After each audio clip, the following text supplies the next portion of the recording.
ಶುಭೋದಯ, ನಮಸ್ಕಾರ. Welcome to yoyo Kannada. ಬನ್ನೀಗ ನೋಡೋಣ ಕರುನಾಡಿನ ಪ್ರಮುಖ 5 ಬ್ರೇಕಿಂಗ್ ನ್ಯೂಸ್ಗಳು.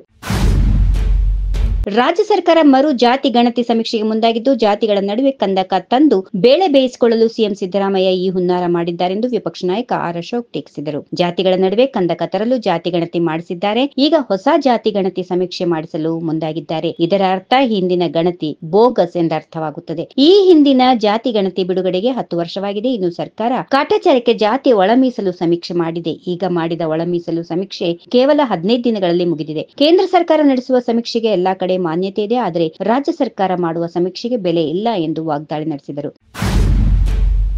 ರಾಜ್ಯದಲ್ಲಿ ರಸಗೊಬ್ಬರ ಹಾಗೂ ಬಿತ್ತನೆ ಬೀಜ ಕೊರತೆ ಇಲ್ಲ. ರೈತರು ಯಾವುದೇ ಆತಂಕ ಪಡುವ ಅಗತ್ಯ ಇರುವುದಿಲ್ಲ ಎಂದು ಕೃಷಿ ಸಚಿವ ಎನ್ ಚಲುವರಾಯಸ್ವಾಮಿ ತಿಳಿಸಿದ್ದಾರೆ. ರಾಜ್ಯದಲ್ಲಿ ಕೆಲವು ಕಡೆ ಯೂರಿಯಾ ಗೊಬ್ಬರ ಅಭಾವ ಎದುರಾಗಿದ್ದು, ಸರ್ಕಾರ ನಿಗದಿಪಡಿಸಿರುವ ದರದಲ್ಲಿ ಗೊಬ್ಬರ ಸಿಗುತ್ತಿಲ್ಲ ಎಂದು ರೈತರು ಆರೋಪಿಸಿದ ಬೆನ್ನಲ್ಲೇ ಕೃಷಿ ಸಚಿವ ಎನ್ ಚಲುವರಾಯಸ್ವಾಮಿ ಪ್ರತಿಕ್ರಿಯೆ ನೀಡಿದ್ದಾರೆ. ರಾಜ್ಯದಲ್ಲಿ ಗೊಬ್ಬರ ಲಭ್ಯತೆಯ ಬಗ್ಗೆ ಕೃಷಿ ಸಚಿವರು ಅಂಕಿಅಂಶಗಳ ಸಮೇತ ಮಾಧ್ಯಮ ಪ್ರಕಟಣೆಯನ್ನ ಹೊರಡಿಸಿದ್ದಾರೆ.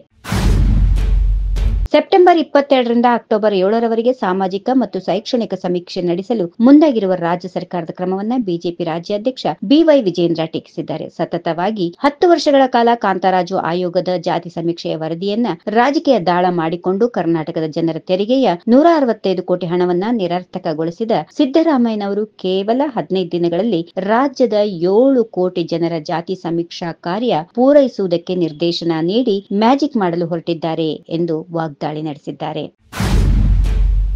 ರಾಜ್ಯ ರಾಜಕೀಯದಲ್ಲಿ ಸೆಪ್ಟೆಂಬರ್ ತಿಂಗಳಲ್ಲಿ ಕ್ರಾಂತಿ ಆಗಲಿದೆ ಎಂಬ ಹೇಳಿಕೆಗೆ ನಾನು ಈಗಲೂ ಬದ್ಧ. ಆದರೆ ಯಾವ ರೀತಿ ಕ್ರಾಂತಿ ಆಗಲಿದೆ ಎನ್ನುವುದನ್ನ ಈಗಲೇ ಹೇಳುವುದಿಲ್ಲ ಎಂದು ಸಹಕಾರ ಸಚಿವ ಕೆಎನ್ ರಾಜಣ್ಣ ತಿಳಿಸಿದ್ದಾರೆ. ಸೆಪ್ಟೆಂಬರ್ ತಿಂಗಳಲ್ಲಿ ಕ್ರಾಂತಿ ಆಗಲಿದೆ ಎಂದು ಹಿಂದೆಯೂ ಹೇಳಿದ್ದೆ, ಈಗಲೂ ಅದನ್ನು ಪುನರುಚ್ಚರಿಸುತ್ತಿದ್ದೇನೆ. ನನ್ನ ಹೇಳಿಕೆಗೆ ಬದ್ಧನಾಗಿದ್ದು ಅದರಿಂದ ಹಿಂದೆ ಸರಿಯುವುದಿಲ್ಲ. ಆದರೆ ಯಾವ ರೀತಿಯ ಕ್ರಾಂತಿ ಎಂಬುದನ್ನ ಈಗಲೇ ಹೇಳಿದ್ರೆ ಅದರ ಬಗ್ಗೆ ಆಸಕ್ತಿ ಇರುವುದಿಲ್ಲ. ಅದನ್ನ ನಾನು ಬಹಿರಂಗವಾಗಿ ಹೇಳುತ್ತಿದ್ದೇನೆ. ಆದರೆ ಕೆಲವರು ಏನೇನು ಪ್ರಕ್ರಿಯೆಗಳು ನಡೆಯುತ್ತಿವೆ ಎಂಬುದನ್ನ ತಮ್ಮೊಳಗೆ ಇಟ್ಟುಕೊಂಡಿದ್ದಾರೆ ಎಂದು ಹೇಳಿದರು. ಕರ್ನಾಟಕದ ಒಂದು ಕ್ಷೇತ್ರದಲ್ಲಿ ಚುನಾವಣಾ ಆಯೋಗ ಅಕ್ರಮಕ್ಕೆ ಅವಕಾಶ ನೀಡಿದೆ ಎಂದು ರಾಹುಲ್ ಗಾಂಧಿ ಆರೋಪದ ಬಗ್ಗೆ ಪ್ರತಿಕ್ರಿಯೆ ನೀಡಿದ ಸಿಎಂ ಸಿದ್ದರಾಮಯ್ಯ ಇದು ಸಾಂವಿಧಾನಿಕ ಬಿಕ್ಕಟ್ಟು ಎಂದು ಹೇಳಿದ್ದಾರೆ. ಕರ್ನಾಟಕದಲ್ಲಿ ಚುನಾವಣಾ ಅಕ್ರಮ ನಡೆದಿದೆ ಎಂದು ರಾಹುಲ್ ಗಾಂಧಿ ಅವರು ಗಂಭೀರ ಹೇಳಿಕೆ ನೀಡಿದ್ದಾರೆ. ಚುನಾವಣಾ ಆಯೋಗದ ನಡವಳಿಕೆಯ ಬಗ್ಗೆ ಗಂಭೀರ ಪ್ರಶ್ನೆಗಳನ್ನು ಎತ್ತಿದ್ದಾರೆ. ಸಮಗ್ರವಾದ ಚುನಾವಣೆಗಳು ನಮ್ಮ ಪ್ರಜಾಪ್ರಭುತ್ವದ ಅಡಿಪಾಯವಾಗಿದೆ ಎಂದು ಹೇಳಿದ್ದಾರೆ. If you like this video ಬೇಗ ಲೈಕ್ ಮಾಡಿ, ಕಾಮೆಂಟ್ ಮಾಡಿ, ಶೇರ್ ಮಾಡಿ ಹಾಗೂ ಯೋಯೋ ಟಿವಿ ಕನ್ನಡವನ್ನು ಸಬ್ಸ್ಕ್ರೈಬ್ ಮಾಡಿ.